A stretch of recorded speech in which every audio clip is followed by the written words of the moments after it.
আসসালামু আলাইকুম প্রিয় বন্ধুরা, সানজিদা মিজান লাইফস্টাইলে আপনাদের সবাইকে স্বাগতম।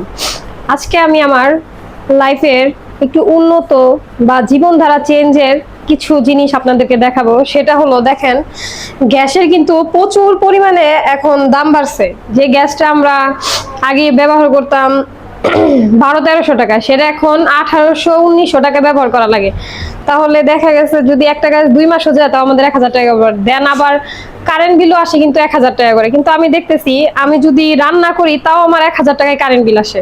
তাহলে সেক্ষেত্রে আমি মনে করতেছি যে গ্যাসটা ব্যবহার না করে আমরা এই কারেন্টে রান্নাটা করি। কারণ আর এখন যে এই যে ছোট মিনি কুকারটা দেখতেছেন, এটাতে আমি মোটামুটি ভাত তরকারি, এই যে এখন আপাতত ডাল রান্না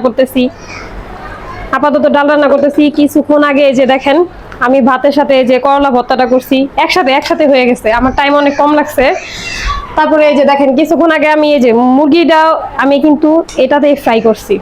আমার টোটালি কাজ আমার এই ছোট রাইস কুকারটাতেই হয়ে যাচ্ছে। তা সেই ক্ষেত্রে মনে করেন আজকে কিন্তু আমার সারাদিনের গ্যাসটা বেঁচে গেছে, আমি কিন্তু সারাদিন আজকে গ্যাস ইউজ করি নাই। তাহলে আমরা মনে করতেছি এখন একটা গ্যাস আনলে গ্যাস তো লাগে, কারণ বিদ্যুৎ সবসময় থাকে না, আর সবসময় বিদ্যুৎ না থাকার কারণে গ্যাস কিন্তু আমাদের লাগবে। কিন্তু এখন আমার মনে হচ্ছে আমার একটা গ্যাস দিয়ে পুরো 3 মাস চলে যাবে। তাহলে আমার দেখেন এখানে বিদ্যুৎও সাশ্রয় হলো, গ্যাসও সাশ্রয় হলো। তাহলে আমাদের জীবন মান অনেকটা উন্নত হয়েছে না? ভাত রান্না করো নাই? হ্যাঁ, ভাত রান্না করছি তো, এই যে ভাত রান্না করছি। ভাত কেমন হয়েছে? হ্যাঁ, ভাতও সুন্দর হয়েছে, কিন্তু নিচে একটু লাইগা ধরে, তো ওটা উপরেই আছে, সমস্যা নাই, হালকা লাগবেই। পানি মনে কম দেওয়া লাগবে। না, পানি কম না, নিচে ওই যে ভাপে রেখা দিত, তখন এই মনে করো ভাতটা লাইগা ধরে। ভাপে ওটার নিচে তাপটা তো উঠে উপরে, তখন এই তাপটা উঠার জন্য এই ভাতটা লাইগা ধরে। আর ভর্তা করলে কেমন হয়? হ্যাঁ, ভর্তা খুব সুন্দর হয়, আমি দেখছি। ভর্তাটা দেখো একদম সিদ্ধ হয়ে গেছে, দেখো একদম, দেখছো? এই যে ভর্তাটা খুবই সুন্দর হয়। ভাত আর ভর্তা একসাথেই তো হয়, ভালো হয়। আমাদের ছোট পরিবারের জন্য এই মিনি রাইস কুকারটা খুবই উপকার, খুবই। আর আগের যে বড় রাইস কুকার ছিল ওটা কি করছো? ওইটা তো ওই যে উপরে উঠায় রেখা দিছি, কিন্তু তোমার মনে করো ওইটা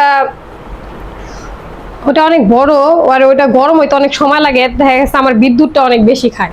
নাড়াচাড়াও তো করবে। ওটা তো নাড়াচাড়া করাই যায় না, ও তো ওই তোমার ভাত বসায় দেয়, মানে যে কোনো একটা ওই ভাপে বসায়, তো ভাপের মতো ওটার মধ্যে পেঁয়াজটা অত সহজে ভাজা যায় না। আর এটার ওই যে ভিতরে করা দিয়ে আছে, তো এই জন্য পেঁয়াজ ভাজা যায়, আর ওটার মধ্যে পেঁয়াজ ভাজা যায় না দেন। আর আমার ওটা একটু ভয়ও লাগে, আর এটা মোটামুটি আমার ভয় লাগে না। যে ও যে ওটা কাগজ দেওয়ার এটা কি লাগাইছে? কাগজ এটা ভাবে রাখছে, এটা যেন বাষ্প হয়ে যে তোমার ওই হয়ে গেলে এটা সিদ্ধ দেরি হইব, আর এটা দিয়ে রাখছে যেন সিদ্ধ হইতে তাড়াতাড়ি হয়। ও আচ্ছা, বুঝছো? যেন এটা ভাপটা না বেরায়, ভাপটা যেন ভিতরেই থাকে, আর এটা যেন তাড়াতাড়ি সিদ্ধ হয়ে যায়। এই জন্য কাগজ দেওয়া? হ্যাঁ, এই কাগজ এই জন্যই দেওয়া। কাগজ না দিলে কি হবে? এই যে এই কাগজ দিয়ে এই ফোকা দিয়ে দেখছো, এই যে ভাপ বেড়ে যেতেছে, দেখছো? ভাপটা কিন্তু বেরো যেতেছে। এবার এই ভাপটা বেরো যাওয়ার কারণে এটা সিদ্ধ হতে একটু দেরি হবে। আর এটা এখন আমি জাটকাই দেই, তারা কিন্তু যে ভাপটা বেরোতেছে না, উপর আর নিচের ভাপটা একসাথে লাগতেছে, আর একসাথে লাগার কারণে জিনিসটা খুব সহজ হয়ে যাবে।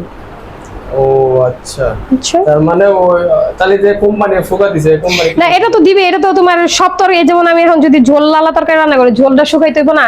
তা ঝোলটা শুকানোর জন্য এখান দিয়ে তোমার বাষ্প হইতে হইব। তারপরে যেমন ভাত রান্না করি, ভাতের পানিটা শুকাইতে হইব না, এখান থেকে বাষ্প হইব। কিন্তু এখন আপাতত মনে করো আমি ডাল রান্না করতেছি, ডালটা তো আমার সিদ্ধ করার বেশি আগে প্রয়োজন। আমি অল্প পানি দিয়ে তোমার এখন ডাল রান্না করতেছি, এটা ভাপটা উপর নিচ আমি 2 জায়গায় দিতেছি, বুঝতে পারছো? ও আচ্ছা আচ্ছা, তার মানে এখন সিদ্ধ করার জন্য ভাপটা নিচে রাখার জন্য রাখতে দিছো না? হ্যাঁ হ্যাঁ, ভাপটা নিচে রাখার জন্য, উপরেও যেন হয়, নিচে রান্না করার সময় কি করো? ভাত রান্না করার সময় তোমার যখন পানি বলকায় তখন এটা খুলে দিই, তারপর যখন একদম লাস্ট পর্যায়ে যায় তখন আবার এটা আটকায় দিয়ে উপর নিচে যেন সমানভাবে সিদ্ধ হয়, তার জন্য এটা মনে করে এই কাজটা করা। তার মানে এটা ছোট পরিবারের জন্য অনেক ভালো না? হ্যাঁ, এই রাইস কুকারটা ছোট পরিবারের জন্য অনেক ভালো। মনে করো 2 জন মানুষের জন্য রান্নাটা খুবই ভালো। আর এটার মধ্যে মনে করো বললামই, তরকারি ভাত তোমার ভাজি ঠাজি যা কিছু মানে করা লাগে এটার মধ্যে করা যায়। ও আচ্ছা, তার মানে এখন মোটামুটি সব পরিবারে মনে হয় মিনি রাইস কুকার ব্যবহার করা হয় না? সব পরিবারে ধরো আমাদের মতো 2 জন লোক না, সব যাদের 4-5 জন লোক তখন তাদের জন্য বিগ রাইস কুকার ব্যবহার করবে। এখন তো বাইরে এসে না 4 পটের একটা বেরিয়েছে, তারপরে 3 লিটারের একটা বেরিয়েছে। আমার মনে হয় 3 লিটারের একটা লাগবে, কারণ ভাজি ঠাজি করার জন্য দিলে আর একটা ভালো হয়, তাহলে আর রান্নাটা তাড়াতাড়ি হইব।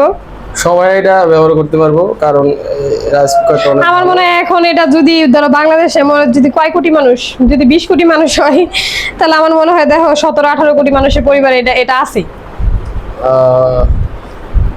তাহলে এটা ব্যবহার করা তো অনেক ভালো। এখন সবাই কারেন্টে রান্না করে, গ্যাসের তো কি অনেক করবে, দাম। গ্যাসের অনেক দাম। তারপর তোমার লাইনের গ্যাস পাওয়া যায় না, লাইনের গ্যাস ভোর 4টা বাজে আসে আর সেই রাতের 12টা বাজে আসে, তাহলে এই মিডিল সময়টা মানুষ কি করবে, না খায়া থাকবে?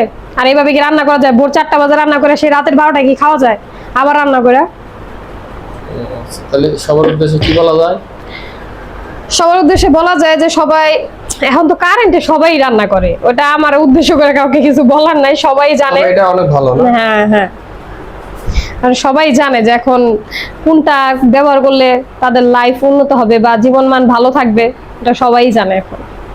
আর আমিও তো অন্যের কাছ থেকে শিখছি, আমিও তো নিজে একদম না পারফেক্ট না যে আমি নিজে এটা বানাইছি।